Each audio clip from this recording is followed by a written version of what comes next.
button. All right. All right, and I'm not sure. Oh, should have set mine up earlier. It's not working.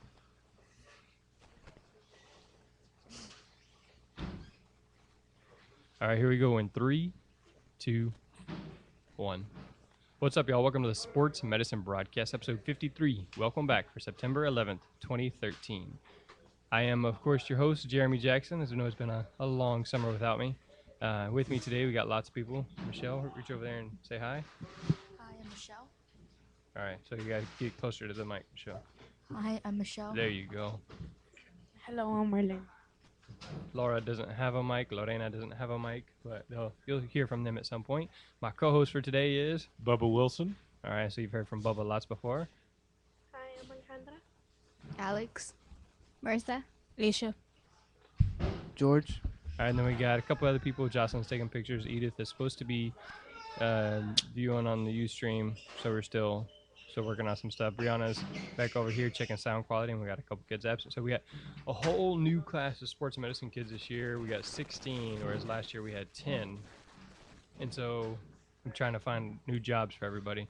So it's, that's why we're doing the welcome back episode, to kind of say welcome back, and for us to get warmed up before we have any guests, because next week we have a dermatologist from Clear Lake Dermatology, or our dermatologist, and so we want to make sure everything's working before we get him in here and find out it's not. So if you want to join our conversation, you can go to ustream.tv, search Sports Medicine Broadcast, and then there's the social feature. Lorena should be seeing that. If not, then maybe George will see it on Twitter, and hopefully we can get that. But again, we'll figure it out. And then on YouTube, if you want to comment or chat on there, or not on YouTube, it's on the Google Plus, on the Hangouts on Air. So it's on there. GHATS is sponsoring the CEUs, so if you want CEUs for listening in, you can join in our conversation as well. And then todaysmeet.com/sports medicine broadcast, Michelle is on that, so she can read your comments or answer your questions if you have those. All right, so enough for the introduction. Let's get this party started. Let me see, I lost my mouse. All right, so I just wanted to start it off by talking about what I did this summer. I meant to pull up a picture. I'll pull up a picture in a second. But this summer I built a fire truck bed. So I'll pull up a picture in a minute, and then I'll put it in front of the camera so you guys can see. But it took me pretty much all summer. So I went to the hardware store and bought the plywood. So it was all raw wood. Whenever you see the pictures, you'll probably be pretty impressed. It was a lot of work, and my little 3-year-old son and my 1-year-old son absolutely love playing on it, sliding on it, pretending that they're firemen, doing rescues and all that kind of stuff. So it was well worth all the late nights that I stayed up working so that I could get it done. And then my beautiful wife, of course, putting up with me being up late and doing all that work. So that's probably the biggest, coolest things I did this summer. All right, anybody else have thoughts on this summer? Bubba, what'd you do this summer? I worked. Worked. Yeah, I didn't go anywhere. My wife and daughter went somewhere, but I didn't get to go. So she's a musician and went up to Berklee School of Music in Boston for a week for a workshop, and it was at the start of football season, so that kind of precludes me from going anywhere at that point. Yep.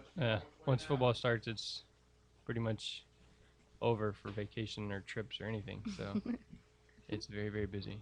All right, so I bought a membership at the Y. We really bought it so we could take my son on swim lessons, and so we did that for 2 weeks. And the first day he didn't really want to jump in, but after that you couldn't walk to the pool area without grabbing his hand, because he would just run and jump in. Even though the little turkey couldn't swim, he's 3 years old, still just ready to jump in.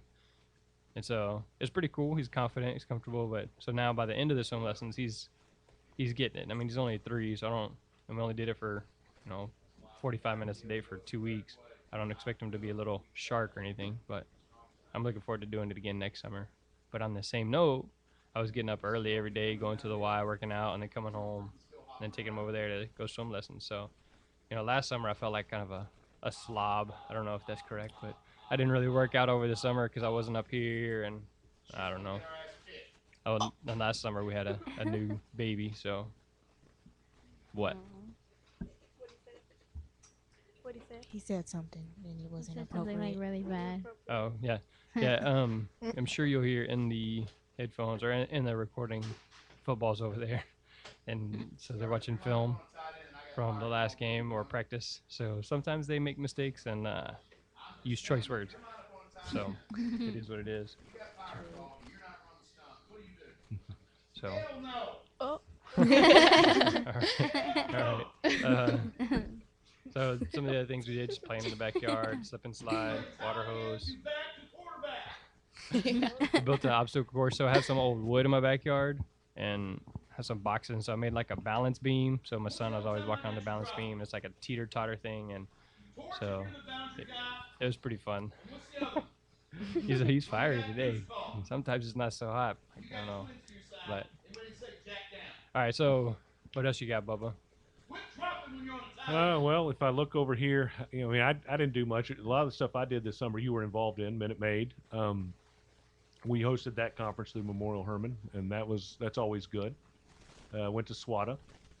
Also involved with TSATA and had a couple meetings with that. But honestly, not because I work for them, but Minute Maid is probably one of the better conferences around for the cost and what you get out of it. Yep. So it's always good. A lot of good speakers, a lot of good topics. Yep, I agree with that for sure. I mean, not to mention mine alone, but anyway, without that, it's always good. Of course. That was my favorite one. Yeah, that's just because I'm sitting here. Right. Next week it'll be somebody else. Next week. Well, Oh. yeah, that's how it works. All right, so we had a birthday party for actually both of my sons, but I think for Jonah's birthday party, the older one, we decided we were, instead of doing like Kool-Aid or lemonade and stuff like that, we bought some fruit, some watermelon, some pineapple, and some cantaloupe, and cut it up and stuck it in the freezer. And then that morning we dropped it in the water cooler. So we had fruit water.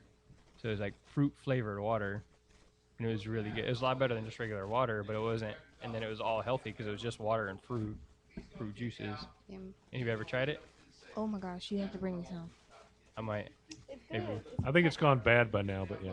Yeah, it's gone bad by now.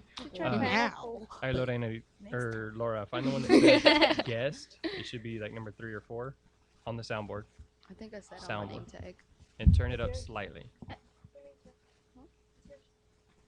No, you should be guest. You're the. No, I said I think I sat on it. Oh. So, yeah. Alejandro was a little quiet, so we just turn her up a little bit. So, again, we're learning, so if we're turning stuff up or down or interruptions like that, then that's fine. Just turn it up just a little bit. Did you? Yes? Okay. All right. So, maybe we'll have to try the fruit water sometime. The only problem is you have to buy the fruit. So, I know a lot of you like mango stuff. Me. Maybe something where you guys buy some mangoes, we cut them up, stick them in our freezer, I like and then make tomatoes. mango water one day. Would you say tomatoes? I didn't say tomatoes. She I said said- tomato. Oh, you said tomato. It is a fruit. It is a fruit. I I can don't eat know it how just like tomato that. water would be though. Really? No, Mhm. mango tomato and juice. pineapple's good. Yeah. Tomato juice is good. I have to eat Just my get a tomatoes V8. with salt. Yeah. Salt. Yeah. I'm not I a really tomato don't like person. tomatoes. Well, you should start liking. See, I don't think the salt on tomatoes They're is good. beneficial though, because you're putting all that extra salt in there. It's still good. But I think it'll give it flavor. You think? No. It just. So then, do you really like the salt or really like the tomatoes? I like the tomato. So do you eat it without salt? Yeah. Okay. Yeah. All right. Another thing I went to at Discovery Green. Any of y'all been to Discovery Green? No. Yes. Michelle, anybody else? Yes. All right, so they had a free concert. Actually, they had a bunch of free concerts there this summer, and so I only went to one of them. Derek Minor and Tadashi, some of my favorite artists, but I had a lot of fun there with my friend Noe. We just went and had a kind of like a guys' night out. Went and ate dinner down there, walked around downtown, got lost, and then went to the concert. So it was pretty sweet. Except for we walked like 20 blocks. I don't know about 20 blocks. Probably walked like 10 blocks to this place that was closed. Like, dang it, we should have checked the hours first. Well, that's good exercise. We were gonna go to the Hubcap Grill. Ever been I would there? have been mad. No, I've not been there. I've driven by it. Yeah, I want to go there. I heard it's really good burgers, but we should have checked to see if it was open before we walked all the way, and then had to come around and walk back. So, all right. So that's more or less my summer personal stuff. We have plenty of stuff we're gonna talk about as far as the Minute Maid conference and some of the stuff we learned there. But anybody else have anything they want to throw out there for summer? What you did this summer? Work. Work. I went to West Texas, Odessa. That's right. You said you can visit your family. Yeah. Anybody else? Just No? work. Just work. Yep, work. There's the other one they won't didn't all work. admit to, which was they all slept late. Oh yeah. Oh yeah. Of Hey. Well, no, course. not really, cause I mean, me and Alejandra, we had to like babysit, so we had to wake up like early. I had to Define babysit early. every day. Like 5 in the morning. maybe like 6 because my mom and my cousin, she left her daughter at my house, and she would leave, and the baby would wake up, and she wouldn't go back to sleep Okay, until so like 12. I worked up earlier. 5. 5 or 6 is Yeah. early, but Yeah. early Yeah, for like a that. teenager in the summer's like 2. Yeah. You know, Oh, yeah. so Bubba, how old's your daughter? 16. 16. So he knows the teenagers pretty well. Yeah, I would leave for work and wake her up because I wasn't going to let her sleep all day. But what would she do? Go back to sleep, and then she would go, That's a "Oh yeah, I smart woke idea. up at 11:30," and then she'd catch herself that she was admitting that she went back to sleep. But I mean, what am I going to do? I'm not at home, but she's a slacker. Mm. So then she stays up all night. Yeah, and then gripes about how tired she is. Yeah, Typical. sound, yeah. Sounds like me. Yeah. For real, right? Every day. All right. So maybe this summer, maybe you can get a job as a lifeguard or working at the Y or something. Since now you're all you will be certified in first aid CPR, so you have to step up. Gotta learn how to swim first. I mean, You don't know how to swim? You don't know how to swim? no. Me either. Really? Oh my God. No, No. I learned by throwing myself into the deep end. that's not smart. Was there a lifeguard when you did that? No, I was at my aunt's house. I was unsupervised. Unsupervised. But All right. I like swam up, so I'm still alive. Let me go ahead and make a disclaimer there. I do not recommend that ever for anyone. I'm gonna try it. Ever. No, I'm just Don't I'ma try try that. Just take Hey, swim lessons. Hey, look, there's an alligator. Jump in, and you can't swim. You'll learn real quick. Yeah, it doesn't work either. Yeah. All right. So, again, most of this is going to be kind of me and Bubba talking, but y'all are doing a great job of jumping in and commenting and stuff. So, I just wanted y'all to have an opportunity to hear it and feel comfortable before we started asking questions of the guest. So, or if you have questions about Bubba and what he does, he works for Memorial Hermann Hospital, and some of you might have seen him at the game. I don't know if any of you were at the game when we Yeah. played at home. Who I were we was. playing? Northbrook. Thought it was Springwoods. Springwoods. Springwoods, Springwoods, yeah. yeah. Northbrook was the other Close day. enough. Close enough. Same district. So when we were playing Springwoods, Bubba was there. So he works for Memorial Hermann, kind of as a in between the hospital and the schools. So if you have questions about that, he can definitely answer you. All right. So at Minute Maid, Dr. Lowe was one of the. I think it was the first one, early one morning. But one of the quotes that he said, which is from Dr. James Andrews, probably the best known physician, orthopedic physician for professional athletes and just in general, is make the patient believe the previous doctor did everything correctly. And so obviously I'm not a doctor and I'm not going to be examining people in the room, but we had a kid tear his ACL, but the athletic trainer at the other school checked him out and said, I don't think it is. Well, I don't know what happened between then and now. And even whenever I checked him out, his muscles were really tight. So he was guarding with his muscles, so he wouldn't allow me to pull on the leg and get a good read. Well, come to find out, he goes to the doctor. He has a torn ACL, torn MCL, torn meniscus, something like that. Oh my So gosh. it's pretty bad. But the athletic trainer there at the other school did everything they could do. And I don't know what happened. Maybe he went in, maybe he damaged it at some other point. But if I sit here and say, oh, well, that athletic trainer doesn't know what they're doing, they don't know, how to do their job, and, they're just dumb, then what are they going to say about me? So, you look like you're ready to say something. Go ahead. No, I was just gonna say if you've ever heard the term Monday morning quarterback, where everybody gripes about the game from Sunday, you can't do that in this instance either. It doesn't matter if it's athletic trainer to athletic trainer, student trainer to student trainer, or doctor to doctor. We weren't there, and again, there's a lot of times they are tensed up, and you can't get a good examination on them, and we have to go, well, I'm not seeing this, but here's what we're going to do, and we're not going to badmouth the other individual.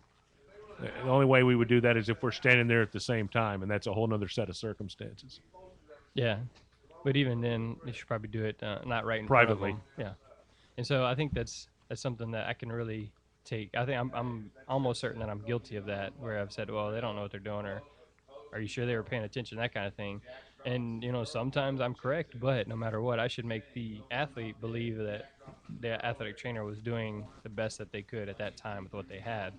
Uh, and so I think it's good for me to see that, to remember that, to hear that, and then just to it gives a positive view of the profession of athletic training if I'm saying they did what they could, and now I found something different, because Right. that happens with doctors all the time. Right, and I think you got to put it a little bit into context in that Dr. Andrews sees a ton of professional and collegiate athletes as second opinions. So somebody else has already evaluated them and given them their opinion and diagnosis and what they think they ought to do, and Dr. Andrews is seeing them. And so, in essence, what he's saying is what he may have said is correct or incorrect, or it doesn't matter. We're going to make sure that when I'm talking to him and evaluating them, we make him feel comfortable with that individual and with himself as far as what's going on, and we're not creating an issue that shouldn't be created, if that makes sense. All right, so taking that same quote, obviously we're talking about Dr. Andrews being a physician, me being an athletic trainer. What in your life or your job, just think about it, could that quote apply? So make the patient or the person believe that the previous doctor or babysitter did everything that they could correctly. So just think about that for a second. How can that apply to your life? And then so I might come back to that and ask some of you how you could change that quote to fit your life. All right. So anything else on that specific quote, Bobo? Oh, there's a lot, but we'll skip it and go on. I've got one for them for theirs later if they don't bring it up. So Okay. All right. So then at Minute Maid, again, we talked about how good it is for the price, for the quality, for the stuff that we do. It's one of my favorite. Like I love going there and talking to people, and then I'm sure Bubba will talk about this some, but I can go up and talk to Dr. Lowe. I can go up and talk to Dr. Odd, or really any of the physical therapists, athletic trainers, the doctors. If I want to go talk to them afterwards, there's almost always, I can go up and talk to them, ask them questions, shake their hand, ask them to be a guest on the podcast, like we did with one or two of the people. And so it's a really good setting, and it's not huge as far as the numbers, because it's a smaller space. But I felt like this year there was a focus on functional movement, a lot of the workshops. And that's where it's just talking about, in a game, I'm never going to bench press. I'm never going to bench press in a basketball game, in a football game, in a soccer game. So why am I focused on all of my students bench pressing, whereas I should be, focusing them on the dynamic stretching while they're running, or being strong in the motions that they do. So like Alex plays softball, right? So Yes. if I make her do a whole lot of bench press, how is that going to translate to her throwing the ball or hitting the ball or fielding the ball? Well, it's probably going to make her shoulders tight, and then it's not going to be productive if that's all we do. So if we don't do the flexibility, if we don't strengthen the throwing motion, and then the back of the arm, or raise the arm back and that kind of thing, then the functional part is useless if that's all we do is the bench press. True. everybody understands what functional movement is, That's what I was trying to explain. Go ahead. just to Yeah. make sure everybody got it. Yeah. Okay, because it really matters that you understand that, because it makes a lot of sense. And what he's saying is true. When would you use a bench press in football? Remember, to bench press, you're lying down on a bench and pushing weight away from your body. When would you use that? Defense. If you're lying down pushing, what are you pushing away? If you're lying down pushing someone or a weight away from you in football, you've been pancaked by the opponent Oh, yeah. and you've already lost. Well, like Okay. the strength. But To are push you the laying on a opponent. bench? No. No. So within a functional movement capacity, what would be more advantageous? Are you and I see what you're saying. So if we take that for a second and take a defensive player taking on an offensive player, okay, let's say defensive line versus offensive line, or linebacker, and somebody's coming at you as a linebacker, you're in what would they call an athletic position or an athletic stance, right? You're kind of squatted down a little bit, feet shoulder width apart, maybe arms are extended a little, like playing defense in basketball. Yeah. Okay, and you're maybe pushing them away or trying to angle them away from you as you're moving. That's functional. Laying on a bench and pushing a weight away is not functional, and that's what we're really getting at here. A lot of what you do rehab wise. So I'll kind of show you what he was talking about, just so you guys can see right here. I'm not sure. Can they see me on the camera? So if you're here, this motion is similar, right, to the bench press, but now I'm having to use the rest of my body. So that's what he's talking about. So if I'm here, if I practice this, then I'm going to be better at blocking rather than laying down and because then I'm not using the rest of my body that I'm going to have to use while I'm doing it. Now, don't get me wrong. Bench press strength is important because if you're weak in your upper body, it doesn't matter how good of a position you're in, but you've got to tie the two together. All right, so we okay with that? Yes. Yeah. So I really like the concept of functional movement because for so long, even now, they focus on the squat, the bench press, the deadlift, and those are the big three or whatever, and not much of that translates. I understand building the strength, but then we have to connect that to the movement, connect that to the sport, and so I really like the concept of moving towards functional strength. So, what else you got about Minute Maid? To piggyback on what you said about being able to talk to people, since its inception, it doesn't matter who the individual is that was speaking. One of the beauties about it is if you don't understand something, I've been to a ton of conferences where they may not present the information where you clearly understood what they were saying. It doesn't matter who it is. If you walk up and say, for instance, Dr. Lowe, I didn't understand what you said about this. Well, let me make sure you do. There's no, well, it was in my talk. They're not a pretentious bunch. It's like, well, you didn't understand, then I need to do a better job to make sure you understand what I was saying. And they'll sit there when possible. Sometimes they're having to leave to go back to the office or to surgery or certain things. But when possible, whoever that individual is going to sit there and make sure you understand what they were saying. It's not going to be, I did my 30-minute or an hour talk and I'm out of here. They want to make sure you're getting the information. Did anybody get hurt in the game on Monday night? Any of our players, Texans players? Not that I've heard. All right, so But I fell asleep, I'll honestly say. It was too late, but I'm all right, old. so Dr. Lowe is the doctor for the Houston Texans. So you would have seen him on the sidelines. He was wearing a suit. He's got gray hair. I'm sure we could pull up a picture of him if we wanted. But it's not like this guy is just the doctor down the street here trying to get business. I mean, this is a big time guy. So he is the doctor for the Houston Texans. He's busy. He's doctor for several other things. Team doctor for U of H, the Rockets. And so he's working with all these people, but he's taking the time to give this talk and then to stop and say, yeah, here, let me explain this. I know it wasn't at Minute Maid, but it was Dr. Lowe talking at Sports Medicine Symposium of the Americas. I asked him, hey, we got some guys with big legs. How do you do the ACL test? And so he said, well, here, let me show you. Get it, And then he got somebody up there and he showed it here, try it out. And so he was standing right there with me. And so, I mean, that's the kind of workshop that we get there at Minute Maid. So I think the other good thing about Minute Maid, and yes, I'm a little biased because I work for Memorial Hermann and we put it on, but even before, what we do topic-wise is audience-driven. So every year there's a survey and a chance for you to say, I would like to have a topic next year over X, Y, and Z. We do our best to put those topics in as the majority wants. So if the majority said, I want to see a topic about examination of the foot, then we'd get somebody to talk about that. We're not just going to say, oh, whatever, you don't know what you're talking about. We're going to make it easy on ourselves. Bob Marley does a very good job of putting it together and getting top quality people in what the participants want to see and hear about. So yes, Bob Marley is at the conference every year. You guys impressed? Yes, Bob Yeah. Marley. You heard of Bob Marley before? Of course. Yeah. All right. Well, this is a different Bob Marley. This is a like 6'4" That one's white dead, guy, but yeah, this bald one's white alive. guy. So, I know him too. No, I'm just kidding. so we had him talk on the podcast last year, but you guys weren't here, so it's irrelevant. But He still owes you money. yeah, fun stuff. Oh yeah, and then I like the shirt. We got like an Under Armour type shirt from Minute Maid this year, so that was pretty sweet. Has some Memorial Hermann on it. It's getting better every year. We try. Getting some nice free clothes. So, except for the only problem is I can't wear it here too much because it's red. So it's but it's free, so I can wear it at home. I can wear it Hey, anywhere I want. free is good. Yeah, of course it does say Memorial Hermann, and we're sponsored by Memorial Hermann, Right. so it's So it all works.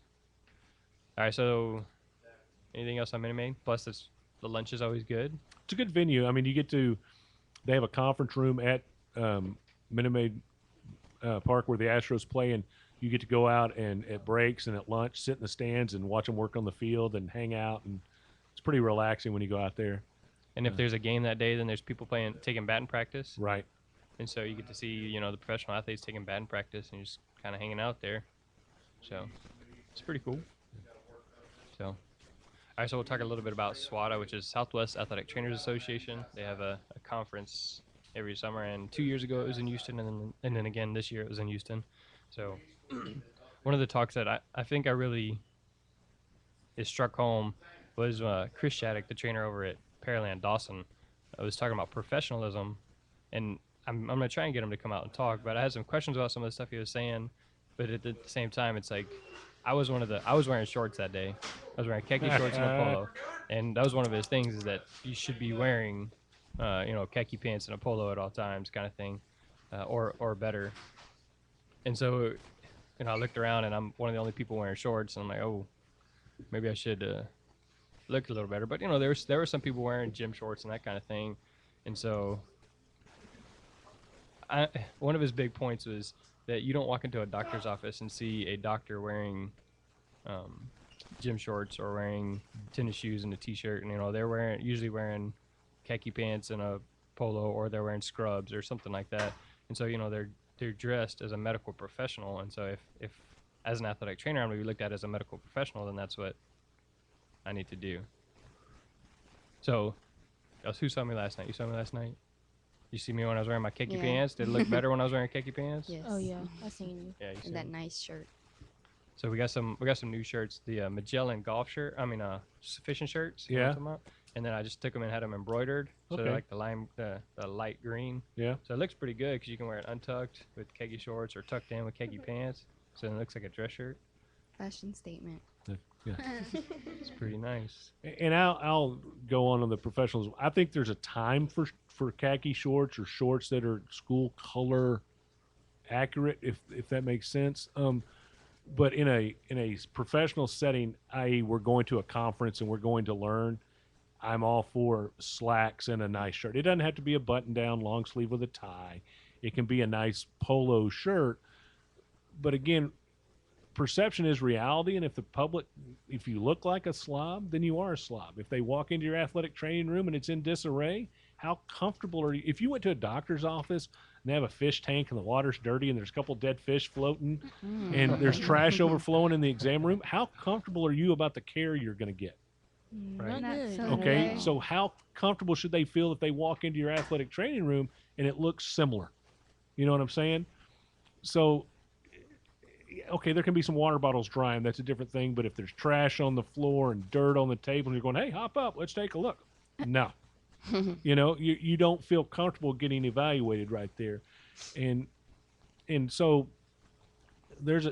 we have Saturday morning injury clinics. I'm wearing shorts, but it's Saturday morning and it's for athletes. It's a little more relaxed atmosphere.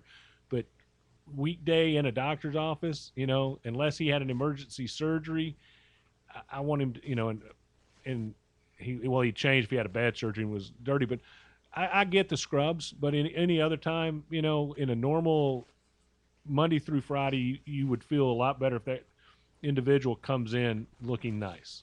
Okay. Same thing with in your athletic training room. I think that if at all possible, to an extent in practice and games, all the student athletic trainers should look similar. Not exact on a practice, but similar. Does it look better with your shirt tucked in or untucked? Wait. Did you say a game or a practice? Both, but game is a little more important than a practice Okay. because you have thousands of people in the stands watching what you do, even though you don't know it. But what looks better, a shirt tucked in or untucked? Tucked in. Tucked in. So, if perception is reality, if all our shirts are tucked in on the sidelines of a varsity football game, do we look better than the other group that is untucked? Yes. So then we are perceived to be more professional than the other group, correct? Mm-hmm. So it starts there. All right. So on that same note, hey, we're gonna come back to the make every patient believe thing that I asked you in just a second. So keep that fresh in your mind. I'm talking about the quote that I asked you, how you can apply it to you. We're gonna come back to that in just a second. I have. That's why I really want to talk to Chris about this professionalism and see how he does it and have some questions about that there. But when you were at Humble, did your students have to wear something specific? Or Kingwood? Was it Kingwood? Kingwood. Kingwood. I'm sorry. Yeah. When you were at Kingwood, did your students have to wear something specific for practice? And then what did they wear for games? Yes and yes. For practice, you could wear basically any pair of shorts you wanted, provided it fit school dress code. Okay. And they were given practice T-shirts. I bought those for them, and they had to wear the practice T-shirt, and they had to have their fanny pack with them at practice at all times. For games, sub varsity, they were allowed to wear shorts. I'd let them do it for varsity, but they could they had a shirt for sub varsity games, and it could be their practice T-shirt if they wanted to wear that. But they were all going to wear the same thing. So if they were all going to wear the T-shirt, they're going to wear the T-shirt, and they were all going to wear the same color shorts. For varsity games, they had a varsity polo that I bought them and was provided for them, and they could wear jeans, khaki slacks, or khaki shorts, but they were all going to wear the same thing. And if on a game day, your shirt was tucked in. I was a little more lenient on practice days, but on game days, sub varsity included, and other sports, your shirt was to be tucked in. And again, you had to have your fanny pack with you. That's one of my big pet peeves in life is going around working non-practice environment with your shirt out and looking like a slob. Because if you look like a slob, you are a slob until proven otherwise, and it's hard to prove you're not once that happens. Like the trash overflowing and the dirt on the table. They walk in and it's clean and it looks good, then they feel that athlete or that parent feels better about letting you do what you want to do and take care of that kid. All right, so quite a few of these students are out there with us at practice, so it's good for them to hear that. Because at practice, most of them just wear whatever they wore to school that day. Right. And so, we're fine with that. Then we're in practice stuff. We don't have a locker room for them. We have a few, like 6 small lockers. They can't fit much in there. Right. But It's and I need to say it's to your setting. We had lockers and they could put their stuff away, and I was able to give them the T-shirts. So it's a different setting where, okay, if you don't have that, that's fine. But, at least on Friday, here's what we're going to do. yeah. And so that's why this year, before we were kind of like, well, you can pick if you're going to wear jeans or this. No, everybody's wearing khaki pants for the game. Everyone's khaki pants and their polo or their gray T-shirt because haven't earned the polo yet. Right. And so I think it makes a big difference whenever we'd set that standard and then say, this is what it is. This is what you're moving forward. So. And I'll give you, for instance, in college, I'm a Baylor grad. We wore green slacks, hideous. But back, I'm old, but back then that was okay. And a white polo, and it had to be tucked in, obviously. And we had some people that didn't like having to tuck in their shirt. But then we'd go play other schools, who I will not name on this podcast, and they would be in shorts and T-shirts untucked. And finally, they'd be like, God, they look horrible. Like, thank you. And the same thing with my kids it happened at Kingwood, where I kept harping on them looking nice. And all of a sudden they'd look over at the other team student athletic trainers and go, oh, we look so much better than they do. I'm like, finally you get it. Perception is 9/10 of it. And if you perceive somebody knows what they're doing and looks like they know what they're doing, again, would you want to go into that doctor's office and they've got dirty fingernails and their hair is not combed and, they haven't shaved in about 4 days and, how confident are you in the care you're fixing to receive from that individual? You're not. And so I think it's the same thing here. We are a medical profession. Well said. Well said. All right, so let's get a couple of you to comment. Who has something? We'll start with just volunteers. So make that patient believe that the previous doctor did everything they did correctly, and then put it on yours. Go ahead, Alex. Oh no, I thought it was something else. Okay. Well, what did you have? Oh, like I was gonna say, last week when we played a school, like we noticed how their band wasn't really professionally dressed the way ours were. Like ours had uniforms and stuff, and theirs were just jean shorts and jean pants, and like none of them are matching. So it just makes our band look better, even if Yeah. if they're not better, they just we look could have better. like people in the stands were saying like, oh, they look tacky, like they don't really look so professional the ways that ours does. There you go, the real life example. All right, so let's see. How can you apply that quote? Anybody volunteer? I'll give you 5 seconds. What was the quote again? Make the patient believe that the previous doctor did everything correctly.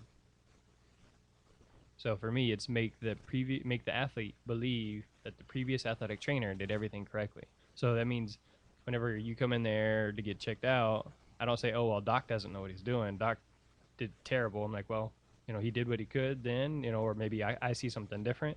And so I don't say, "Yeah, he doesn't know what he's doing," or he doesn't say, "Yeah, Jackson missed that completely." We're just like, "Well, this is what I think it is, and this is where we're going to move from here." And so that's how it applies to me. So anybody got anything way that can apply to you? I'll tell you how I apply it to my daughter currently.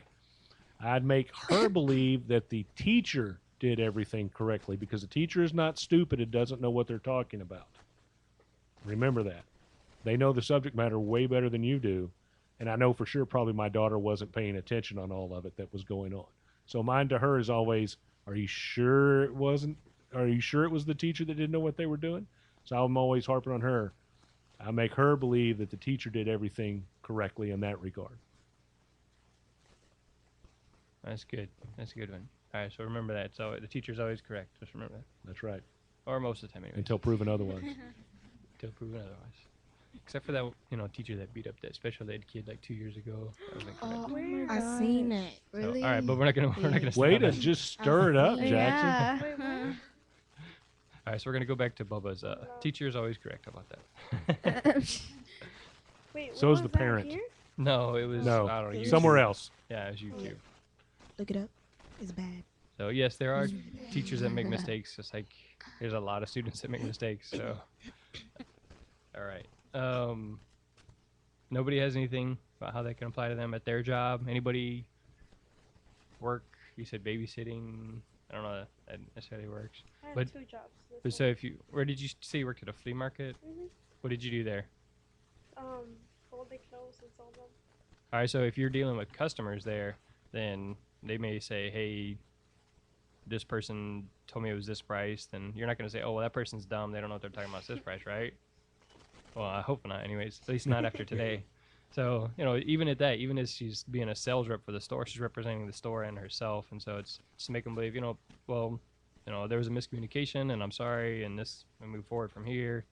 So that kind of thing. So whatever you're doing. So George is in the band.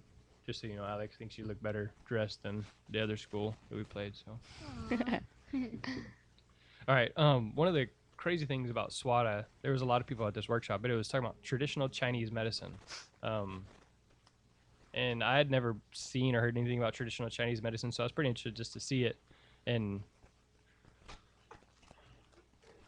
I'm still not sold on it, but it's something that's interesting. I'd like to learn a little bit more about just because it's something new.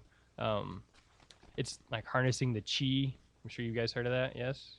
Yes. Chi, it's like the internal energy and the flow of the internal energy and that kind of thing. And supposedly, I could run my finger is the camera on me? Is it seeing George?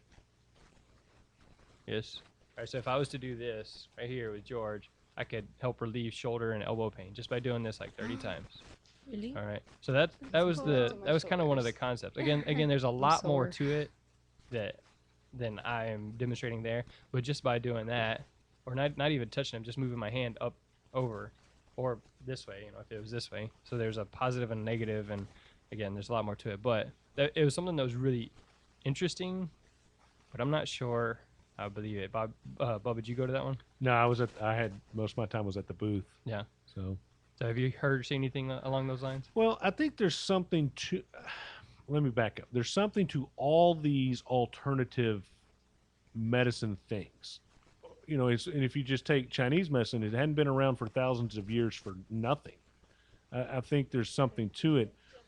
We've got to kind of wrap our Western heads around some of this and look at it. You can make an argument for chiropractic, for instance. Can chiropractic take care of everything? No.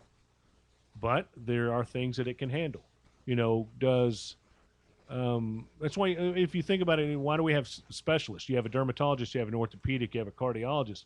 A general practice medicine doctor can't handle everything. So I think in these regards, traditional Chinese medicine or some of the other stuff has a place, but where that place is, I don't know, because also I don't know enough about what it is and how it functions, if that makes sense. Yeah. So you're just saying in general, everything has a place, but you don't know. enough to make a Okay, for decision one instance, way or the other. is STEM applicable for every injury? No. Ultrasound? No. Ice? No. Even though you could say you never go wrong by ice, no, you're right. Ice is not applicable to everything. So is Chinese medicine applicable? We don't know. Is chiropractic applicable? Not necessarily. Does this person need to go to a dermatologist? No, it's their knee. They go to an orthopedic surgeon. So it's knowing what fits what. Kinesio tape. Where does kinesio tape fit in the realm of sports medicine? That's out of the box a little bit. Does it have a place? Sure. How big of a place? Don't know. All right, so you guys, kinesio tape is that tape that you see, like if you watch the Olympics, there's all that pink and blue and black tape that you see Ooh, pretty. that they put on the skin, and some of them look like spider webs on their abs or something like that with one of the volleyball players. Anyways, that's what kinesio tape is that he was talking about. And so we have to look at all these and see if there's a place for it. Okay. And like we just said, we don't bring every athlete that's hurt in, contrary to the coach's opinion or the athletes or the parents, and stick them on the STEM unit. The STEM unit has a certain set of parameters and circumstances that you use it for. And it's not just because it looks cool, much like kinesio tape or some of the other stuff. So I would have liked to have gone, but I see you have the website. I'm going to have you send that to me later if you don't mind. I'll play around on it and see what jumps out. With all the vanity pictures Jocelyn has taken. I know. Bubba wanted lots of pictures of just himself, so she's doing a great job of getting close-ups of his nose hairs and everything. I should have shaved this morning, but Professionalism. yeah. Yeah, me too. I should shave. Looking a little rough. I've got more hair than you. Not much. You actually do. All right, so one of the other things, Christy Massini is a friend on Twitter, but she lives in Dallas, so I'm never going to meet up with her, and I've never actually met her until SWATA. So there's at least one person. There's a couple other people that I met that I had not met before, so I met them because we follow each other on Twitter and we interact on Twitter, but we'd never met. But at this conference where these athletic trainers are like-minded professionals come, you get to meet these people that you've been having a conversation with for a year or two. So that was pretty cool. I know you don't do Twitter, but you don't do Twitter still, right? No. Yeah. So I'm not anti-social media. I'm just not big on social media. I think if I ever did it, I'd be that guy that'd be addicted and everybody quit following me. And I'd have only 4 followers to begin with, and I'd end up with like none. And because they'd be like, shut up already. So I just don't do it. I've got a Facebook page and I've never posted a single thing. So for that reason. And honestly, I don't care that you just tied your left shoe. That makes no difference to me in the grand scheme of things in the world. So if you're gonna tweet something or post something to me, make it relevant. My kid just won an award. We just bought a house. It's raining for the first time in 100 days is significant. But it's not, hey, I just started the car. Don't care. So hey, I'm hungry. yeah, that's my social media Might not wanna soapbox follow me moment. then. But and I've never understood selfies either. So Selfie. So Yeah, as they all do it right now. right, well, and if I got my daughter's phone, she'll have 1,500 pictures on it, and 1,497 are of her. Yeah. Well, it's Instagram, whatever. Yeah. I don't grasp all that. But I'm older than y'all. I know I'm not as hip. That's okay. I don't take selfies either, unless it's like me and like my kids or like my boy, or Right. like my students. That I do a lot of photo bombing. Well, I was gonna say, the only time you take a Selfie. selfie is if you're photo bombing Yeah. somebody got their phone, but I do that's that different. all the time. Yeah. I love doing photo. we did bombs. that to Dr. Yeah. Ott's assistant last week. We were taking selfies on her phone because she left it on the table. So it's like, oh, Nice. fair game. On that note, a lot of times people, hey, will you take a picture? And so I'll stop and take a picture of me. That was back in the day when there was like cameras, actual film cameras, Right. So I'd take a picture of myself. And they had to They're pay like, to "No, get no, it no, no." developed. Yeah. That was fun. I always like doing that. So, Oh, I had it backwards. I'm sorry. Let me take one of y'all.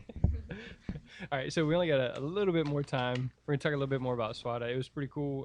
There was a live evaluation. This was one of the cool things. They actually walked through step by step. This is what I would do, and then they said, this is some of the stuff you might see, and they had it filmed, and I don't know. It was. I really enjoyed the live evaluation of the upper and lower extremities. So they took an ankle and said, "All right, here's how you do the test. Let me show you. This is why I'm doing it. This is what I'm looking for. These are the other possibilities and things like that."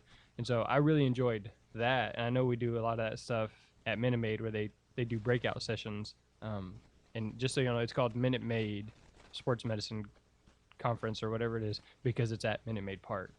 And so that's why It's really called the Sports Medicine Update, but everybody calls it Minute Maid. yeah, everybody calls it So, Minute Maid. yeah. So we go to Minute Maid Park in case y'all didn't catch that earlier. Yeah.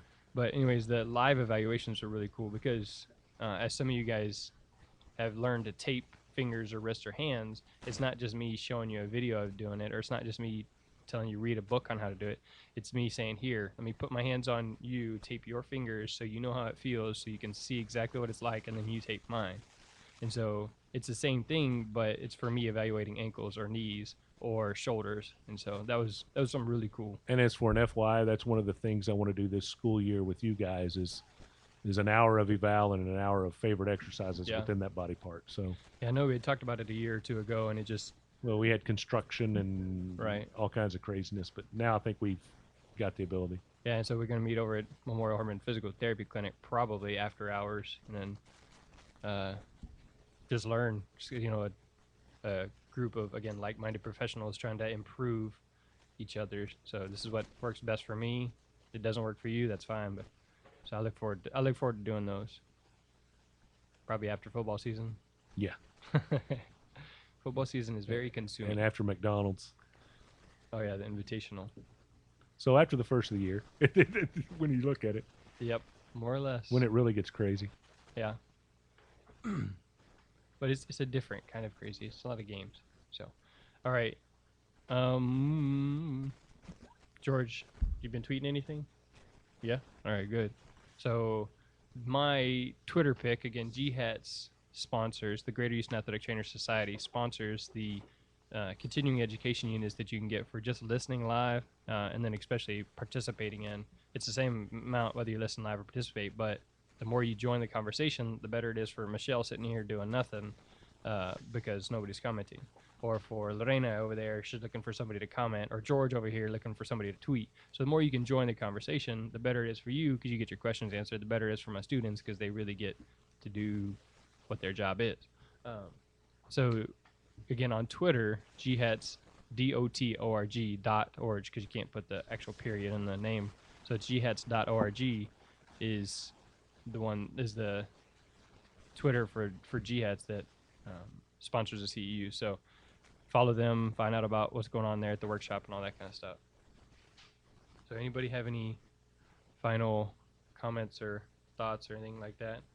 Bubba, I know you didn't get on your soapbox about the EKGs because we had such a good conversation, but And, I won't get on that right now. all right. So I'm going to try to take at least 30 minutes to not be on that soapbox. yeah, and since they have to go in like 5 minutes, we're gonna go ahead and skip that. All right. So I'm working on some grants. You know how we have the CPR mannequins, right? We have CPR mannequins. So we only have 5, and I have 15 kids in here right now. So that means that 10 kids at any given time are standing still doing nothing. And also I'm working on AED trainers so I can get it for all the district, one for each school. So I'm working on some grants. If you have questions about grants, you're an athletic trainer, want to write one for your school, you can definitely contact me. I've probably over $40,000 worth of grants in the last 8 years, maybe even more. And so if you have questions, I'm relatively good at doing that. And obviously, $40,000 plus worth of grants. So contact me there about that.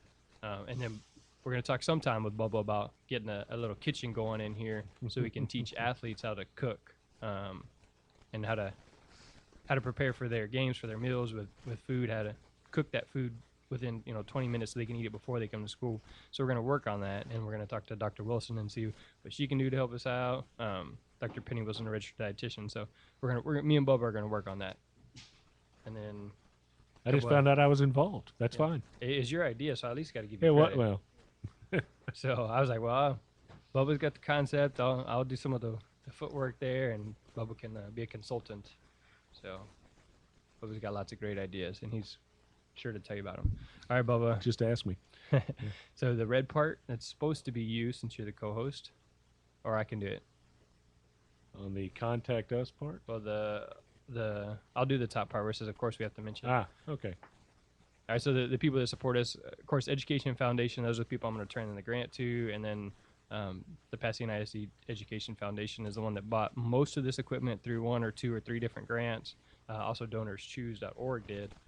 Memorial Hermann, Bubba works for. So they've sent us quite a few guests. And, we're talking to Brett Singer, a registered dietitian, in about 2 or 3 weeks. He also works for Memorial Hermann. We've talked to Dr. Penny Wilson twice. We're talking to Dr. Parikh. He's I don't know exactly his term, but he deals with asthma and breathing. And so he's going to come in like November or December. And so there's lots of different people that we've been talking to because of Memorial Hermann. And so I thank them for their support and being part of our community and what our students are here doing. And then again, GHATS for making the CEUs available. Bubba, final parting words of wisdom, thoughts?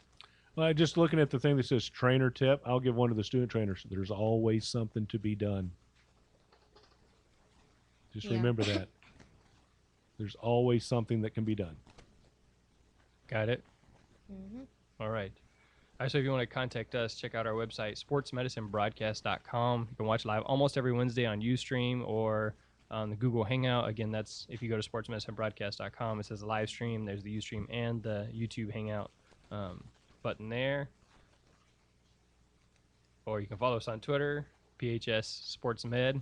Again, for a couple weeks, that'll be George tweeting. So you can follow me there, and then George will tweet during the shows.